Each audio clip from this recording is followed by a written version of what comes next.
मुख्यमंत्री देवेंद्र फडणवीस यांनी निवडणूक आयोगाची वकिली करू नये अशी टीका खासदार प्रणिती शिंदे यांनी केली। सोलापूर लोकसभा मतदारसंघाचे खासदार प्रणिती शिंदे यांची विधानसभा निवडणुकीतील ईव्हीएम घोटाळा आणि विविध विषयासंदर्भात काँग्रेस भवन सोलापूर येथे पत्रकार परिषदेचे आयोजन केले होते। या पत्रकार परिषदेत बोलताना खासदार प्रणिती शिंदे म्हणाल्या की विधानसभा निवडणुकीत भाजपने षडयंत्र करून जिंकले म्हणून राहुलजी गांधी यांनी एक लेख लिहून भाजपला उघडे पाडले। निवडणुकीतील सत्य परिस्थिती लोकांसमोर निदर्शनाला आणले। निवडणूक आयोगाला जाब विचारले असता निवडणूक आयोगाने त्याचे उत्तर न देता त्याचे उत्तर भाजपवाल्याने मुख्यमंत्री फडणवीस फसवे आकडेवारी देत उत्तर देत आहेत। मतदानाच्या वेळेनंतर मतदानाची आकडेवारी कशी वाढली याचे उत्तर देत नाहीत। सीसीटीव्ही फुटेज विचारले असता नरेंद्र मोदींनी कायदाच बदलून टाकला आणि सीसीटीव्ही फुटेज देता येत नाही म्हणून सांगितले। त्यामुळे फडणवीसांनी निवडणूक आयोगाची वकिली करू नये। महायुती सरकारच्या अपयशी कारभारामुळे जनतेचे हाल होत आहेत, त्याकडे लक्ष द्यावे असा टोला लगावला। राहुलजींच्या लेखानंतर ती हल्ली अदानींवर अटॅक केला की बीजेपी उत्तर देते, इलेक्शन कमिशनवर अटॅक केला की बीजेपी उत्तर देते। जणू काय देवेंद्र फडणवीस हे बीजेपी इलेक्शन कमिशनचे स्पोक्सपर्सन प्रवक्ते असल्यासारखं वागतात। आणि खरं तर त्यांनी जो लेख लिहिला त्या माध्यमातून तेच उघड पडले। खूप मुद्दे असे आहेत त्यांचे। काल 11 वर्ष झाली मोदी सरकारला, पण अतिशय फेलियर असं सरकार आहे। शेतकऱ्यांच्या योजना असतील, पीक विम्याच्या योजना असतील, पाण्याच्या जलजीवन मिशन असेल, सगळ्या फेल। उद्या दिशा मीटिंग आहे, त्यांना आम्ही एक्सपोज करूच उद्याच्या मीटिंग नंतर।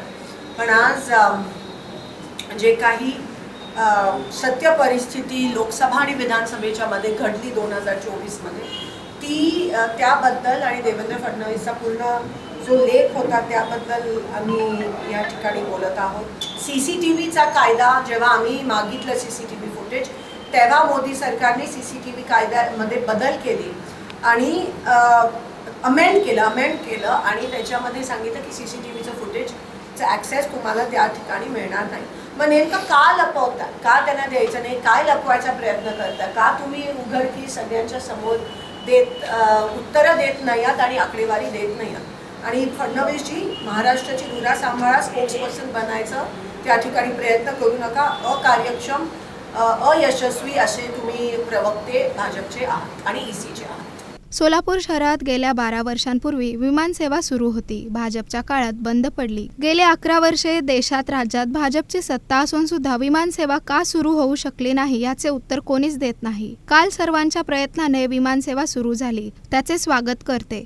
पण गोव्याला विमानसेवा सुरू करून कोणते उद्योग येणार आहेत? विमानसेवा सुरू करायची असेल तर सोलापूर ते मुंबई, तिरुपती, बेंगलोर, हैदराबाद, पुणे विमानसेवा सुरू करा। त्यामुळे सोलापूर शहर जिल्ह्याचा विकास प्रगती होईल। टेक्सटाईल, गारमेंट उद्योग, IT इतर उद्योग सोलापुरात वाढीस लागतील, नवीन उद्योग येतील असं सांगितलं। मी स्वागत करते विमानसेवेचं, पण आधी पण सोलापुरात विमानतळ होतं आणि विमानसेवा सुरू होती आणि ते पण मुंबई सोलापूर, सोलापूर मुंबई, किंगफिशर रेड एवढी मोठं ATR या ठिकाणी येत होतं। पण जसं मी म्हणाली, काही 35, 40, 45 वर्षांचे लोक ज्यांचा जन्म मोदी आल्यानंतर झाला, त्यांना हे माहितीच नव्हतं। जणू काय पहिल्यांदा सोलापुरातून विमान टेक ऑफ आणि लँडिंग। आणि मी अजूनही ऑन रेकॉर्ड म्हणते आहे की तो विकास मंच असेल, आपण सगळे असू, कोणत्याही शहरात विमान सेवा सुरू का झाली पाहिजे? कारण का त्या शहराची प्रगती झाली पाहिजे, त्या शहराचा कमर्शियल दृष्ट्या, ट्रेड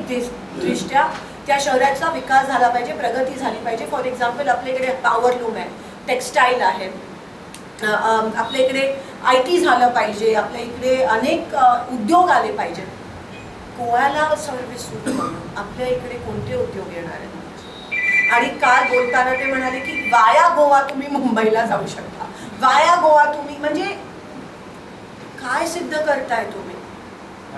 आणि पूर्णपणे हा आजकालचे कार्यक्रम हे सगळे, मला असं वाटतं श्रेय सगळ्यांचं असतं, पण एक प्रकारे भाजप प्रत्येक गोष्टीत हायजॅक तळागाळातील लोक आमच्यासोबत असून काँग्रेस पक्ष आगामी जिल्हा परिषद, पंचायत समिती, महानगरपालिका निवडणुका पूर्ण ताकदीने लढणार आहे. गेल्या 11 वर्षातील भाजपचा अपयशी कारभार, महागाई, बेरोजगारी, शेतकरी आणि सर्वसामान्यांचे जिव्हाळ्याचे प्रश्न याबाबत जनजागृती कार्यक्रम काँग्रेस पक्षाच्या वतीने लवकरच सुरू करणार असल्याचे देखील सांगितले.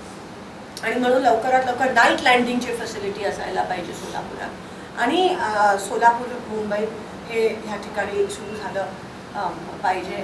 आम्ही पूर्ण ताकदीने जिल्हा परिषद, पंचायत समिती या ठिकाणी लढणार आहोत. काँग्रेस एक आहे आणि तळागाळातली लोकही आमच्या सोबत आहेत. तुम्ही बघितलं 24च्या लोकसभेच्या इलेक्शनचं वातावरणच वेगळं होतं आणि ते घाबरूनच BJPनी प्रत्येक गोष्टीत मॅनिप्युलेशन केलं. फक्त EVM नाही, लाडकी बहीण मॅनिप्युलेशन होतं, साम दाम दंडचा वाटप हे मॅनिप्युलेशन होतं, वेगवेगळ्या योजना ज्या जाहीर केल्या, 7,500 जे डिपॉझिट केले ते पण मॅनिप्युलेशन. म्हणजे ते एवढे हताश झालेली की त्यांना कोणत्याही परिस्थितीत ते इलेक्शन जिंकायचं होतं. आम्ही 12 तारखेला मशाल रॅली काढतोय ह्या गोष्टीच्या विरोधात आणि वेळ पडली तर आम्ही उपोषणावर पण बसू, पण आम्हाला बॅलन्स पाहिजे. या पत्रकार परिषदेत सोलापूर शहर काँग्रेसचे अध्यक्ष चेतन नरोटे, प्रदेश सरचिटणीस संजय हेमगड्डी, माजी नगरसेवक विनोद भोसले, प्रवीण निकाळजे, परवीन इनामदार, अनुराधा काटकर, कार्याध्यक्ष मनोज एलगुलवार, प्रदेश चिटणीस शकील मौलावी, महिला अध्यक्ष प्रमिला तुपलवंडे, युवक अध्यक्ष गणेश डोंगरे यांच्यासह इतर पदाधिकारी उपस्थित होते.